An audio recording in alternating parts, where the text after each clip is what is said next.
Gratitude greetings. It is a great honor, blessing, and I consider this as Almighty's gift. That I'm sitting in front of a great leader, entrepreneur, housewife, mother, author of 2 books, TEDx speaker, and who has touched over 20,000 lives.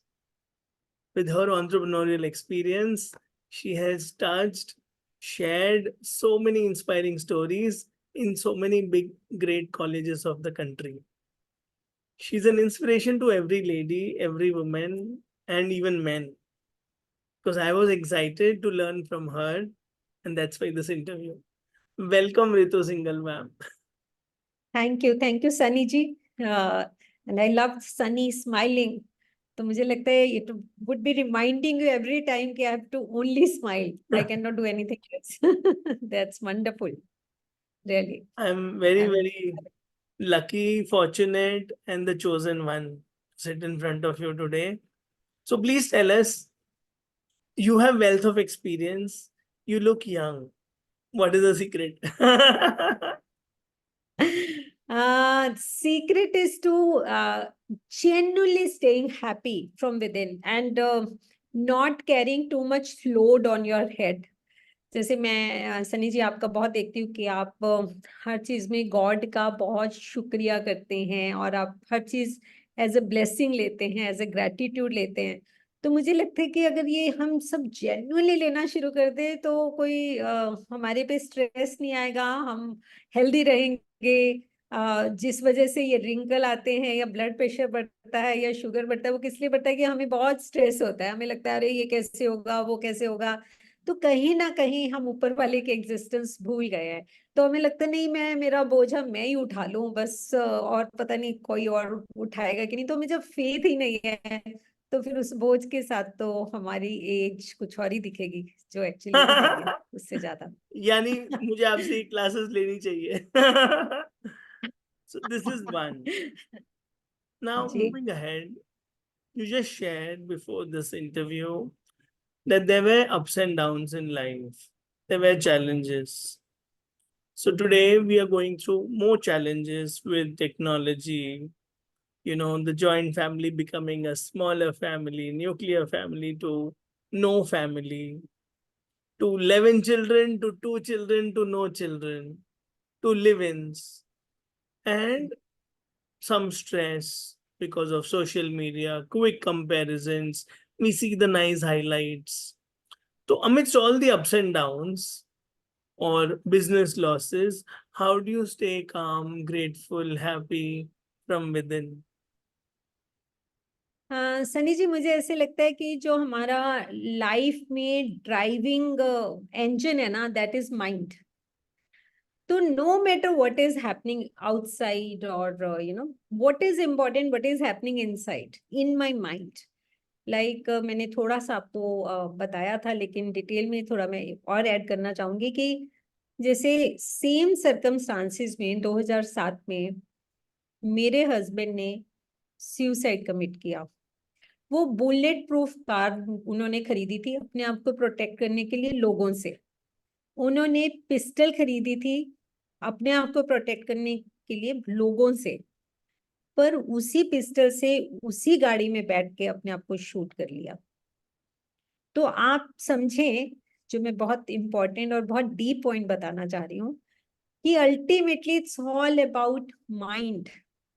मैं हमेशा ये सोचती हूँ कि जो भी हालात थे, बहुत लोन्स थे, बहुत केसेस थे, ये था वो था, बहुत कुछ था, लेकिन अगर मैं वो कर सकती थी, मैं तो एक हाउस वाइफ थी, मुझे कोई एक्सपोजर नहीं था, तो वो तो बहुत अच्छे से कर सकते थे. लेकिन हार कहाँ मानी माइंड ने. माइंड को ये लगने लगा कि नहीं कर सकते, फंस गए. जैसे हम कहते हैं ना, अरे अब तो होप नहीं है, अब तो गलती हो गई, बस सब खत्म हो गया. हम अपने आप को ऐसे सिग्नल देना शुरू कर देते हैं. अभी जैसे आपने अकेले रहने की बात की, सब छोटा होता जा रहा है, स्ट्रेस बड़े होते जा रहे हैं. तो मेरी 2 बेटियां हैं. तो 2017 में दोनों बेटियां बाहर चली गई. एक बेटी यूएस चली गई हायर स्टडीज के लिए और दूसरी बेटी डॉक्टर बनने बाहर चली गई, मतलब इंडिया में, साउथ इंडिया में, मेडिकल कॉलेज में. अब मैं बिल्कुल घर पे अकेले रह गई. तो एक बार के लिए तो लगा कि नाउ व्हाट, जिंदगी के क्या मायने हैं, नो कि अब तो मेन मकसद खत्म हो गया, एक बार के लिए लगा। लेकिन दूसरे पल मैंने अपने आप को याद दिलाया कि रितु, आ, भगवान ने दो बेटियां दी थी कि इनको पाल वाल के एक लेवल पे ले आओ। अब जो और भी इतने सारे बच्चे हैं जो आपके साथ जुड़े हुए हैं अपनी इंडस्ट्री में, बिजनेस में, अदरवाइज, उन बच्चों का क्या? तो now focus on those children, forget about these two children, you have done your best, now focus on other children. Trust me, it became my mission, it became my inspiration. I started finding purpose in that. Now everything whatever I do, I feel now I am not doing for these children's sake, and it gives me so much joy. So ultimately what I am trying to say is कि हम अपने mind की orientation कैसे करते हैं, है ना? जैसे एक और मैं छोटी सी बताऊंगी किस्सा कि मेरे हस्बैंड की डेथ के बाद एक एग्जीबिशन में मैं गई, और वहाँ बहुत, जैसे होता है एग्जीबिशन में, बहुत सुंदर कपड़े, ज्वेलरी, कपल्स आए होते हैं, शॉपिंग हो रही होती है। फॉर अ मोमेंट मुझे बहुत सैड लगा। मुझे लगा अब इनका तो कोई मायना ही नहीं है, घर में अलमारियां भरी हुई हैं, उनका क्या करना, मतलब एक सैड सी फीलिंग हुई कि now life is different, these things have no meaning. अगले ही पल मैंने अपने आप को याद दिलाया कि रितु, अब आपको नया रोल दिया है भगवान ने। अभी तक एक तरह का रोल था, हम डिफरेंट रोल दिया, रोल ऑफ अ विडो।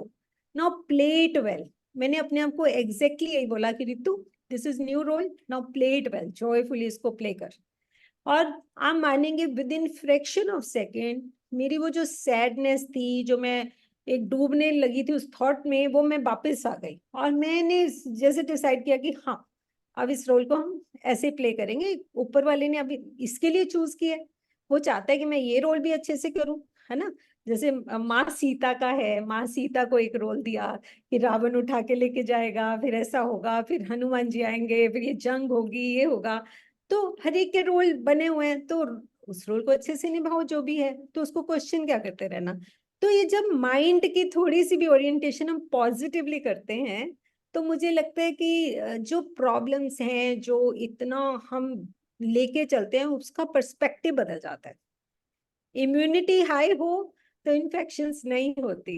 अगर माइंड में सारा दिन कांस्टेंट प्रेशर है और इम्यूनिटी डाउन है, तो हर चीज आपको हावी लगेगी और हर चीज आपको प्रेशर देगी और बीमार हो गई और I am very curious to know, ये विजडम आई कहाँ से, और ये विजडम कब आई? ये विजडम कौन सी एज में आई? डू यू रीड बुक्स और डू यू गो टू सत्संग? I do read books. हाँ, मैं ना बुद्धिज्म फॉलो करती हूँ। मैं बहुत वैसे तो ना बचपन से ही मुझे बहुत क्यूरियोसिटी थी। मेरी दादी गीता पढ़ती थी बहुत, हर रोज हम मॉर्निंग में सुनते थे, वो ऊंचा ऊंचा बोल के पढ़ती थी। तो फिर मैंने पढ़नी शुरू कर दी। पर मेरे दिमाग में जब मैं छोटी थी तो एक क्वेश्चन बहुत आता था। मेरे दिमाग में आता था कि एक तरफ कहते हैं कि भगवान की मर्जी के बिना पत्ता नहीं हिलता, दूसरी तरफ कहते हैं या रितु ये करो, रितु वो मत करो, रितु पढ़ाई करो, या रितु कम पढ़ो, अब सो जाओ, कुछ भी। तो मैं सोचती थी कि अगर उसकी मर्जी के बिना पत्ता नहीं हिलता तो मैं कौन हूँ? मेरी मर्जी कहाँ से आ गई कि मैं पढ़ना चाहती हूँ, मैं नहीं पढ़ना चाहती हूँ? तो मैं बहुत कंफ्यूज थी इस क्वेश्चन को लेके कि क्या है ये। तो जब मैंने बुद्धिज्म ज्वाइन किया 95 में, और उससे जो मैंने लिटरेचर से मुझे बहुत सारे सारे सवालों के जवाब मिले, तो उसमें एक नाइन कॉन्शियसनेस एक कॉन्सेप्ट है, उसमें मुझे बहुत अच्छा जवाब मिला कि कैसे हमारी सारे सेंस ऑर्गन्स कैसे काम करते हैं। It's a big concept, I can't explain in a minute और टू। पर उससे ये समझ में आया कि भगवान की मर्जी जिसको हम कहते हैं, वो एक्चुअली हमारे कर्मों का फल होता है। कर्मों के हिसाब से हमारी सोच बनती है, हमारे एक्शन बनते हैं। पर भगवान ने साइमल्टेनियसली हमें एक बुद्धा नेचर भी दिया है, वो भी दिया है, वो पावर भी दी है। तो अब हम जितना अपने बुद्धा नेचर को पॉलिश करते रहेंगे, उतने हमारे पुराने कर्मों को हम कह सकते हैं यू शट अप, मुझे नहीं करना, मुझे ड्रिंक नहीं लेना, मुझे झूठ नहीं बोलना, मुझे गलत काम नहीं करना, मुझे किसी का दिल नहीं दुखाना। तो जितना नाइन्थ कॉन्शियसनेस और बुद्धा नेचर को स्ट्रेंथन करोगे, चाहे वो स्टडी से करो, चाहे प्रेयर से करो, चाहे कोई गुरु के साथ करो, किसी भी तरीके से करो, तो आपकी वो स्ट्रेंथन होती जाएगी। तो जो भगवान की मर्जी के, वो जिसको हम कहते हैं भगवान की मर्जी, जो हमारे कर्म है उसका फल कम होता जाएगा, तो आपकी अपनी पावर बढ़ती जाएगी और आप सारा कुछ नाइन्थ कॉन्शियसनेस से ऑपरेट कर पाओगे। अब वो उसको स्ट्रेंथन कैसे करते हो, वो बहुत सारे तरीके हैं हम कैसे कर सकते हैं। Very nice. Your 3 happiest moments.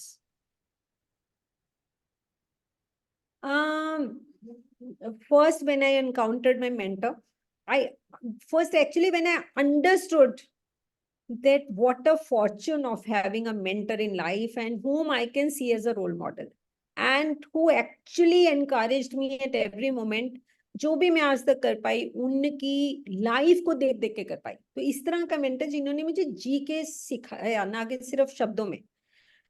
दूसरा मेरा बहुत ग्रेट मोमेंट था जब मेरे को women entrepreneur of the year award मिला था इकोनॉमिक टाइम से, तो ईटी नाउ से। सो मुझे उस मोमेंट पे ऐसा लगा था कि मतलब मैंने जो भी अभी तक कुछ किया तो ठीक ही किया होगा, तो मैं कुछ ग्रो कर पाई। वो मुझे एक ऐसे लगा कि चलो मैं सही डायरेक्शन में चल रही हूँ। तीसरा मोमेंट जिस दिन मेरे बच्चे अच्छे प्लेटफॉर्म पे आए और मुझे लगा कि मैंने अपनी duty as a mother, as a single parent अच्छी कर दी, तो बहुत ज्यादा मतलब सेटिस्फेक्शन थी, खुशी बहुत ज्यादा थी यार। क्योंकि जब प्रोफाइल पढ़ते हैं, इतनी सक्सेस है, लार्जेस्ट इंडस्ट्री चला रहे हो आप, लेदर में, रियल एस्टेट में, इतने फैमिलीज को टच कर रहे हो, तो लगता है हाँ मम्मी पापा ने दिया है, हस्बैंड ने दिया है तो इजी लगता है। तो जब खुद किया है तो it is actually a miraculous journey and it is your spiritual unfoldment that has happened. So exactly. these happiest moments mean a lot to me and to everyone, to every listener, to every person who watches this interview. Please tell us about your books because your books are a treasure. Your life story is a message. जैसे गांधी जी ने बोला, my life is a message. Please share your books and talk I about have it. written 2 books. So first book I written, A Story Can Change Your Life.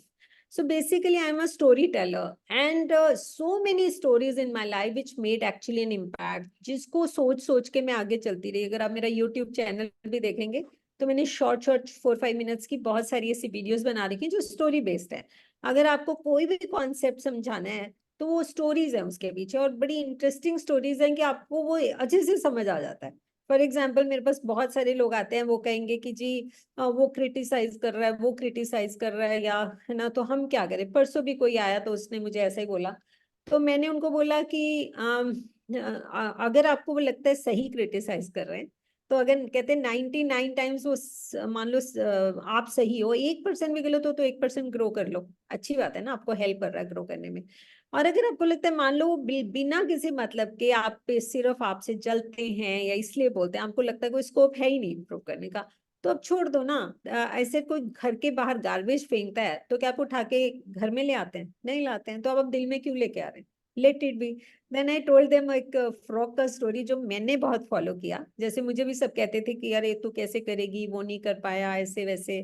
तो मैं एक frock की तरह थी कि एक रेस है फ्रॉक्स की, छोटे बड़े मोटे पतले सब फ्रॉक्स रेस, उन्होंने कहीं पहुंचना है, तो दोनों साइड बहुत सारे ऑडियंस खड़े हैं और वो कह रहे हैं अरे ये तो इतनी धूप है, इतनी गर्मी है, ये तो धीरे चल रहा है, ये तो मोटा है, ये पतला है, इससे तो चला नहीं जा रहा। इस तो सब उसकी बात सुन सुन के बेचारे रुक जाते हैं, घबरा जाते हैं, छोड़ देते हैं।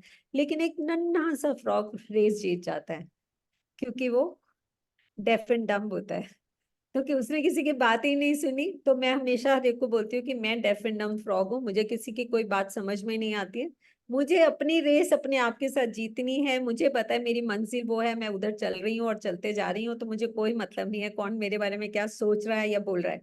तो ये जो स्टोरीज हैं छोटी छोटी, उन्होंने मुझे बहुत हेल्प किया, तो मैंने ये बुक लिखी। लेकिन जब ये बुक लिखी तो सबने बोला वो तो सब सही है, आपने बड़ी अच्छी स्टोरीज लिखी, लेकिन अपनी स्टोरी भी तो बताइए ना। फिर मैंने डिसाइड किया कि मैं अपनी लाइफ पे लिखूंगी, फिर मैंने ये लिखा है, डिसाइडेड नॉट टू क्राई। हाँ, तो it is about my life, my journey, entrepreneur journey as a parent, all from my childhood. My mother had mental issues, वो सब इसमें है। तो इसमें बहुत कुछ सीखने को है कि हम क्या कर सकते हैं, करना चाहिए और क्या नहीं करना चाहिए। आज मॉर्निंग में मेरी डॉटर से बात हो रही थी, तो शी सेज एक्चुअली मम्मा आपकी लाइफ में ना बुक में मेन के लिए सीखने को भी बहुत है कि उनको क्या नहीं करना चाहिए। तो मैंने कहा ठीक है, इट्स अ न्यू पर्सपेक्टिव। हाँ जी। सो एक दीज आर एंटरप्रेन्योर लेसन बताइए please, secret of your success. मुझे ऐसे लगता है मेरा सीक्रेट अगर पूछे तो पर्सिवियरेंस इन लर्निंग। तो मैं बहुत बड़ी लर्नर हूँ, मतलब मुझे ऐसा लगता है कि हर रोज अगर मैं कुछ नहीं सीखती तो मुझे ऐसे लगता है कि मैं स्टेगनेंट हो गई हूँ। तो मैं बहुत एब्जॉर्ब करती रहती हूँ लाइक अ स्पॉन्ज। तो कोई भी आपकी कोई अच्छी बात देखी तो मैं एब्जॉर्ब कर लूंगी, है ना, कोई नई चीज या कोई कैसे कर रहा है, क्या तरीका हो सकता है, मैं क्या नहीं सोच रही या मुझे क्या सही करना चाहिए, तो वो मेरा एक बहुत ओपन माइंड है। मैं कभी भी, मुझे ऐसा लगता है कि क्लोज नहीं होना चाहिए। जब हम सोचना शुरू कर देते हैं, जैसे जो मेरा फैक्ट्री हेड है, तो मैंने उस पर उसको बोला कि कभी जिस दिन आप ये सोचोगे ना कि बस I know it all, I said that is the last day of your life. बस ये समझ लेना, मतलब आपकी ग्रोथ खत्म है, आप स्टैंड स्टिल हो जाओगे। तो ऑलवेज कीप लर्निंग, बिकॉज अथाह समुद्र है ये दुनिया। और विजडम, जैसे आपने बोला कब विजडम आई, तो कोई एक डेट नहीं, आई थिंक अभी still growing wiser, trying to be wiser, learning learning learning, तो दैट इज। हाँ It ji. is your greatness, and I'm blessed. I loved every minute of the interview. I loved every answer of yours. Let's play one word answers now. Life in one हाँ, word. जिंदगी हर कदम एक नई जंग है, जंग। Daughters in one word. Treasure of heart, treasure. Business in one word. It's aspirations of your team. Coaching in one word. Hope. Writing in one word. Uh, mm, uh, Again, opening your heart, basically, taking out stress. So opening up. Ritu in one word. Resilient. Yes. You are a big role model of resilience, success, peace, spirituality, and I have so much to say about you because आपने वो जो मन का बताया story के माध्यम से वो अच्छा लगा। तो बस आप ऐसे ही स्माइल करते रहिए, आपका मिशन बहुत बड़ा है, और look forward to you touching so many lives in every MLA constituency, in every country, yes, in every village, and your book. कहते हैं आपके मुंह में घी शक्कर। Thank you, thank you, thank you. So I'm grateful to you for the gift of your time, wisdom, vibrations, and humility. Thank you so much, and I wish you all the best. Thank Thank you. Thank you so much, and same to you. Thank you so much. Yeah.